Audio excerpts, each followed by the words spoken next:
함께 찬송드리겠습니다. 찬송가 315장, 찬송가 15장, 내 주 되신 주를 참 사랑하고 함께 찬송드리겠습니다.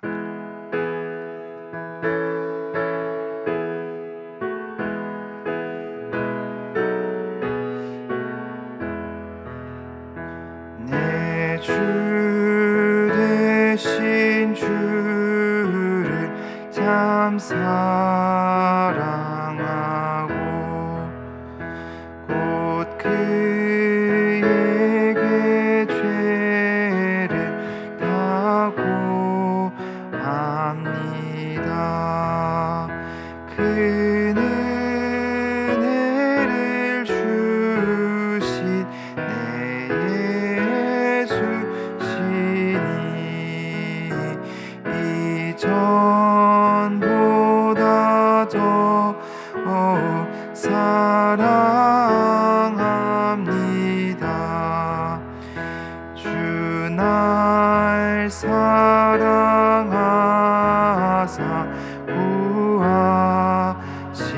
구하시려고 저 십자가 고난 당하셨도다. 그가 시관 쓰신 내 주 배우니 이전보다 더 사랑합니다. 평생에 힘쓸 그 의무는 주 예수의 덕을 늘 기림이라. 숨 쉴 때에까지 내 할 말씀은 이전보다 더 사랑합니다. 그 영광의 나라 나 들어가서 그 풍성한 은혜 늘 감사하리. 그 멸류관 쓰고 나 찬송할 말 이전보다 더 사랑합니다. 이 시간 함께 기도하겠습니다. 먼저 나라와 민족을 위해, 선교사님들을 위해 기도하겠습니다. 그리고 우리 교회의 두 번째 비전인 화목하여 소망이 넘치고 칭송받는 교회가 될 수 있도록 기도하겠습니다. 우리 교회 안에 서로 하나됨을 이루어 우리를 통하여서 복음이 전파될 수 있도록 하나님께서 함께하여 주시옵소서라고 이 시간 함께 합심하여 기도하도록 하겠습니다. 기도하겠습니다. 사랑과 은혜가 충만하신 아버지 하나님 감사합니다. 나라와 민족을 위하여서 선교사님들을 위하여서 기도합니다. 하나님, 우리 나라 가운데 함께하여 주시고 하나님을 주인으로 모시고 오직 하나님을 왕으로 모심으로 말미암아 하나님의 뜻에 합당한 아름다운 나라가 될 수 있도록 인도하여 주시기를 원합니다. 하나님, 사람의 자기의 소견에 오른 대로 행동하는 것이 아니라 주님을 주인으로 모시고 주님을 왕으로 모시며 주님의 뜻에 순종하고 주님을 사랑하는 나라로 변화될 수 있도록 하나님께서 함께하여 주시옵소서. 하나님께서 인도하신 또 선교사님들 위하여서 기도합니다. 하나님께서 보내주신 그 선교사님들을 통하여서 하나님 나라 복음이 아름답게 전파되게 하시고 하나님께서 세우신 그 자리에서 그 나라에서 하나님의 이름이 높여지고 하나님을 더욱더 찬양하는 나라가 될 수 있도록 하나님께서 함께하여 주시옵소서.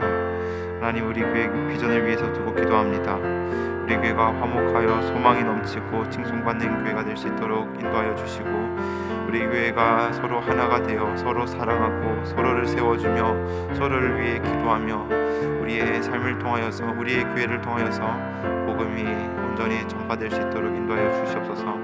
그리하여서 하나님의 이름이 높아지고 하나님을 더욱더 찬양하는 주님의 백성들이 풍성해지도록 함께하여 주시옵소서. 그리하여서 주님의 이러한 하나님을 통하여서 주님의 일하심을 맛보고 주님을 찬양하는 은혜를 허락하여 주시옵소서. 모든 기도 살아계신 예수님의 이름으로 기도합니다.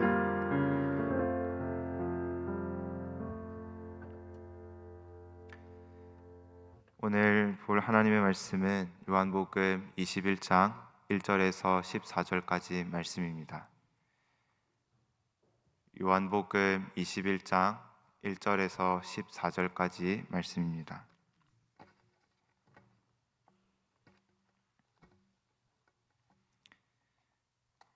한 절씩 교독하고 마지막 절은 함께 읽도록 하겠습니다.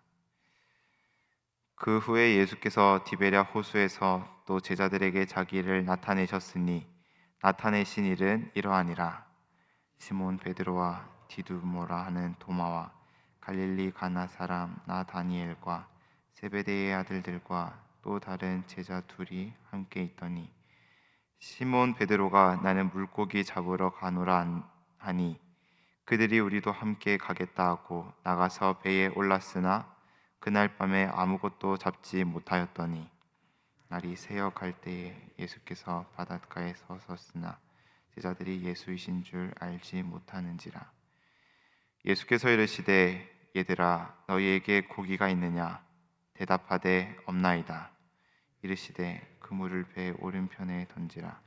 그리하면 잡으리라 하시니 이에 던졌더니 물고기가 많아 그물을 들 수 없더라. 예수께서 사랑하시는 그 제자가 베드로에게 이르되 주님이시라 하니, 시몬 베드로가 벗고 있다가 주님이라는 말을 듣고 겉옷을 두른 후에 바다로 뛰어내리더라. 거리가 불과 한 50칸쯤 되므로 작은 배를 타고 물고기 든 그물을 끌고 와서 육지에 올라보니 숯불도 있는데 그 위에 생선이 놓였고 떡도 있더라. 예수께서 지금 이르시되 지금 잡은 생선을 좀 가져오라 하시니, 시몬 베드로가 올라가서 그물을 육지에 끌어 올리니 가득히 찬 큰 물고기가 153마리라. 이같이 많으나 그물이 찢어지지 아니하였더라. 예수께서 이르시되 와서 조반을 먹으라 하시니 제자들이 주님이신 줄 아는 고로 당신이 누구냐 감히 묻는 자가 없더라. 예수께서 가져서 떡을 가져다가 그들에게 주시고 생선도 그와 같이 하시니라. 이것은 예수께서 죽은 자 가운데서 살아나신 후에 세 번째로 제자들에게 나타나신 것이라. 아멘.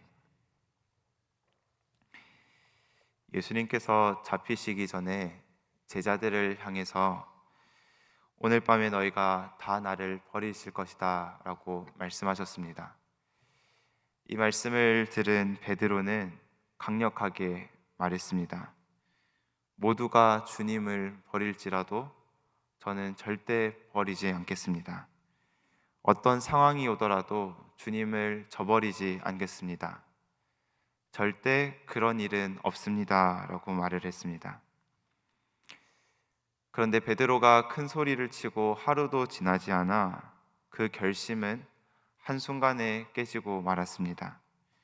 예수님의 말씀대로 군인들이 찾아와서 예수님을 체포하자 베드로는 언제 그랬냐는 듯이 도망치기 시작했습니다.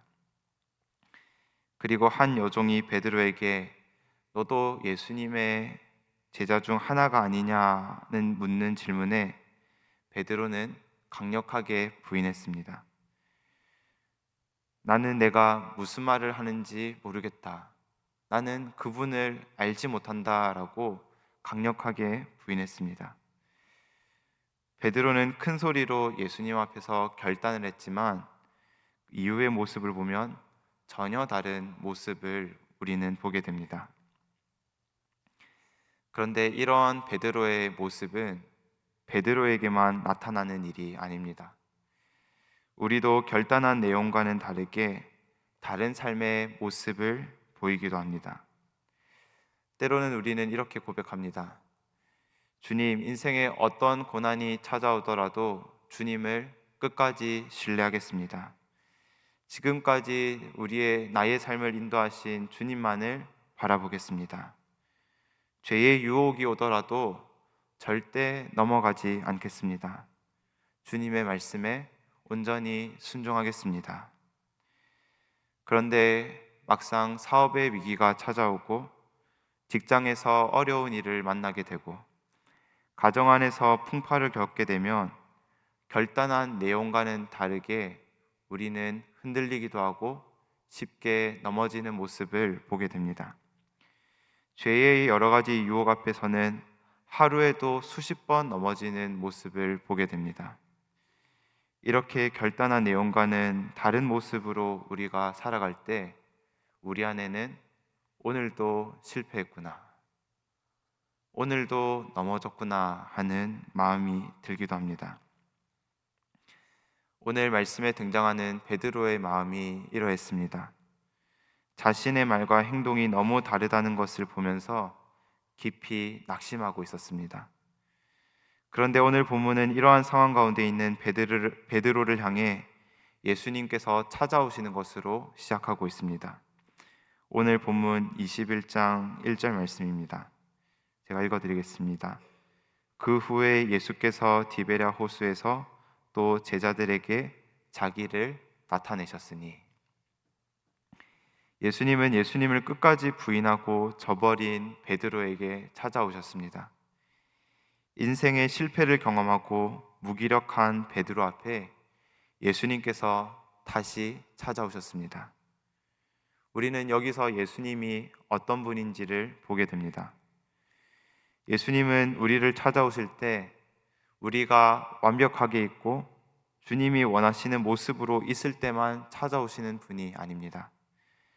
때로는 무기력하기도 하고 삶의 자리에서 실패를 경험하고 죄의 유혹 앞에서 넘어지고 주님과 멀어지는 모습을 보일지라도 우리를 포기하지 않으시고 다시 찾아오시는 분이십니다. 예수님은 말씀에 순종하는 날만 찾아오시는 분이 아니라 때로는 무기력한 모습을 하고 있더라도 다시 찾아오시는 분이십니다. 그런데 예수님께서 이러한 연약한 가운데 있는 우리를 다시 찾아오시는 이유가 무엇입니까? 요한복음 13장 1절 말씀에는 예수님께서 세상에 있는 자기 사람들을 사랑하시되 끝까지 사랑한다라고 말씀하셨습니다. 예수님은 우리를 사랑하시되 그저 한 번만 사랑하시는 것이 아니라 끝까지 사랑하십니다. 그리고 끝까지 사랑하시기 때문에 우리를 끝까지 찾아오시고 끝까지 함께 하십니다. 오늘도 우리의 있는 모습 그대로를 사랑하여 주시고 우리를 끝까지 찾아오시는 주님만을 바라보는 저와 여러분이 되시기를 주님의 이름으로 축복합니다. 그런데 오늘 본문을 보면 예수님은 그저 찾아오시는 걸로 멈추지 않으십니다.